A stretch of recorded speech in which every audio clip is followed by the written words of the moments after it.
جو آیات کریمہ تلاوت کی گئی ہیں، ان آیات میں اللہ رب العزت نے ایک ایسے بدترین مجرم کا ذکر کیا ہے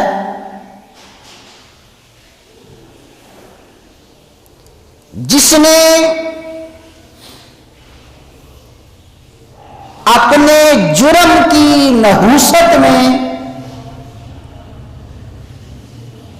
اپنی قوم کو بھی ملوث کیا۔ اس مجرم شخص کی وجہ سے اس کی قوم کے افراد بھی تباہی، بربادی اور موت کا شکار ہوئے، اور وہ شخص خود بھی انتہائی بدترین سزا کا حقدار ٹھہرا۔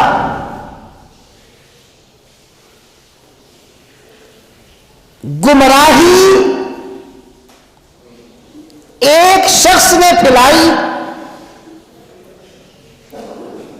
قوم کے لوگ اس کی گمراہی کا شکار ہوئے، پھر اس کی پھیلائی ہوئی گمراہی کا شکار لوگ خود بھی تباہ و برباد ہوئے، اور وہ شخص بھی بدترین انجام کو پہنچا۔ یہ بدترین مجرم کون تھا؟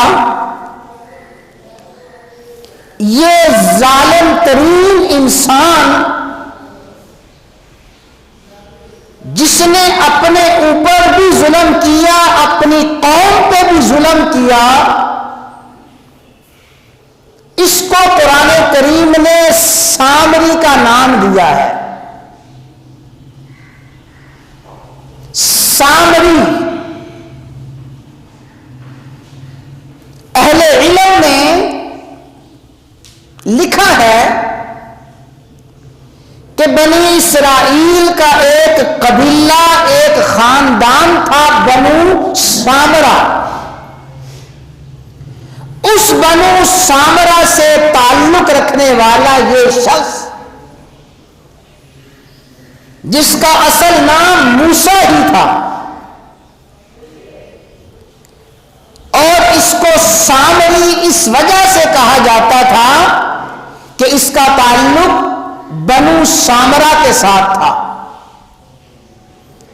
بنو سامرا سے اس کا تعلق ہے، اور بنو سامرا سے تعلق رکھنے کی وجہ سے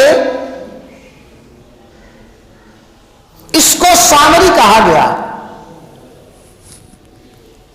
تو اس سامری نے اپنی قوم کو اس طرح گمراہ کیا، اپنی قوم کو تباہی اور بربادی کا راستہ دکھایا کہ قوم کو شرک کی راہ پہ لگایا۔ سیدنا موسیٰ علیہ السلام اللہ تعالیٰ کے حکم سے کوہ طور پہ تشریف لے گئے۔ بعد میں سامری نے اپنی شوختا بازی اور اپنی جادوگری اور اپنی عیاری سے ایک بچڑا بنایا۔ وہ سونے چاندی کے زیورات جو بنی اسرائیل فرعونیوں سے لے کے آئے تھے، ان زیورات کا بچڑا بنایا، اور اس سامری نے وہ بچڑا بنا کے اس بچڑے کے منہ میں تھوڑی سی وہ مٹی، جو مٹی جبرائیل امین کی سواری اور گھوڑے کے قدموں سے لگی تھی، اور اس تفصیلات ہیں. اس گھوڑے کے سموں اور قدموں کے تلے آنے والی مٹی سامری نے محفوظ کر لی تھی. پھر اس مٹی کو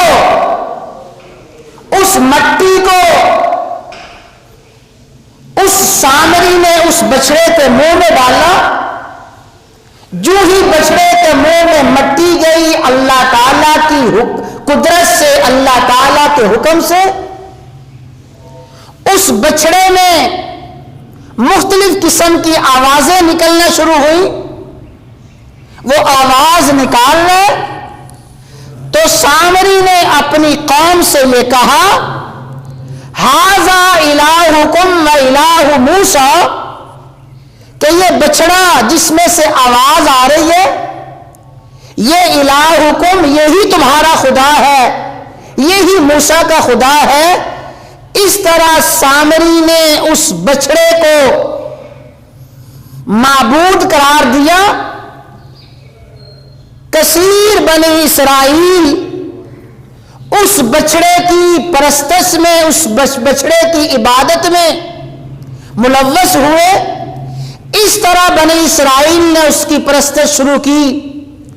تو یہ وہ بدترین جرم تھا، یہ وہ بدترین گناہ تھا جس میں سامری نے اپنی قوم کو ورغلایا.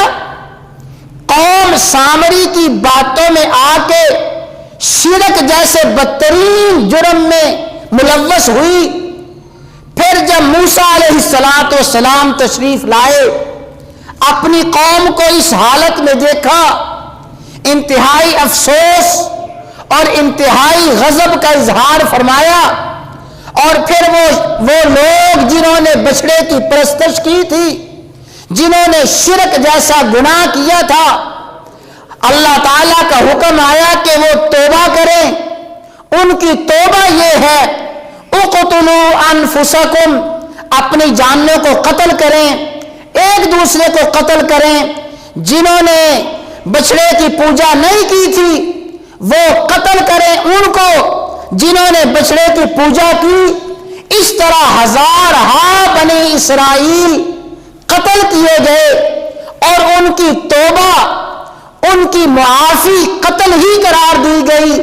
اس طرح سامری نے اپنی ہزارہا قوم کو، ہزارہا لوگوں کو قتل کروایا، تباہ اور برباد کروایا. اب آخری بات سن لیں. تو بنی اسرائیل کے اس بدترین مجرم کو حضرت موسیٰ علیہ السلام نے فرمایا، فَاذْهَبْ فَإِنَّ لَكَ فِي الْحَيَاةِ أَن تَقُولَ لَا مِسَاسَ. اے سامری، اب تیری سزا یہی ہے، قیامت تک کے لیے اور ہمیشہ ہمیشہ کے لیے تیری سزا یہ ہے، ان تقول، تو کہتا پھرے گا لوگوں کو، لا مساسا، کوئی میرے قریب نہ آئے، مجھے ہاتھ نہ لگائے. اس لیے کہ سامری کو اللہ تعالیٰ نے یہ سزا دی کہ اگر کوئی شخص سامری کے جسم کو ہاتھ بھی لگا لیتا تھا تو سامری کو خود بھی بدترین بخار ہو جاتا اور جو شخص اسے ہاتھ لگاتا تھا اسے بھی بخار ہو جاتا. فرمایا ان تقول لا مساسا، تو لا مساس کہتا پھرے گا، مجھے ہاتھ نہ لگاؤ، مجھے ہاتھ نہ لگاؤ. وَإِنَّ لَكَ مَوْعِدًا لَن تُخْلَفَ، یہ ایسا وعدہ ہے جس کے خلاف نہیں کیا جائے گا. حضرات گرامی، اللہ تعالیٰ نے قرآن کریم کی ان آیات میں یہ سارے کا سارا واقعہ بیان فرمایا ہے. اس واقعہ کے ضمن میں میں جو بات عرض کرنا چاہتا ہوں کہ ایک شخص نے جرم کیا اور اپنی قوم کو اس نے گمراہ کیا، گمراہی کے راستے پہ لگایا. اس کی گمراہی کی وجہ سے پوری کی پوری قوم بھی تباہ و برباد ہوئی اور انفرادی طور پہ سامری کو یہ سزا دی گئی کہ کوئی سامری کو ہاتھ نہیں لگا سکتا تھا. وہ سامری خود کہتا تھا لا مساس، مجھے ہاتھ نہ لگانا، مجھے ہاتھ نہ لگانا. اگر ہاتھ لگاتے، ہاتھ لگانے والا بھی بیمار اور بخار میں ملوث ہو جاتا اور سامری کو خود بھی بدترین بخار ہو جاتا.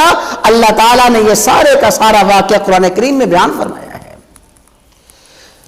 اللہ تعالیٰ افراد کو، اقوام کو جو سزا دیتے ہیں تو سزا دینے کے لیے اللہ تعالیٰ اقوام ہی میں سے کسی شخص کو منتخب کرتے ہیں. اس شخص کی کوئی حرکت، کسی قوم کا فرد کوئی حرکت کرتا ہے، اس کی اس حرکت کی وجہ سے پوری کی پوری قوم سزا میں اور پوری کی پوری قوم پکڑ میں آ جاتی ہے اور پھر وہ خود بھی پکڑ میں آ جاتا ہے. میں سمجھتا ہوں یہ سامری کا واقعہ اور بنی اسرائیل کا غرق ہونا اور سامری کو ہمیشہ ہمیشہ کے لیے دی جانے والی سزا جو قرآن کریم نے ذکر کی ہے، ان ساری آیات کو، سورہ طٰہٰ کی آیات کو آج کے پس منظر میں اور آج کے حالات کی روشنی میں بڑا سمجھنے کی، دیکھنے کی، عبرت حاصل کرنے کی ضرورت ہے.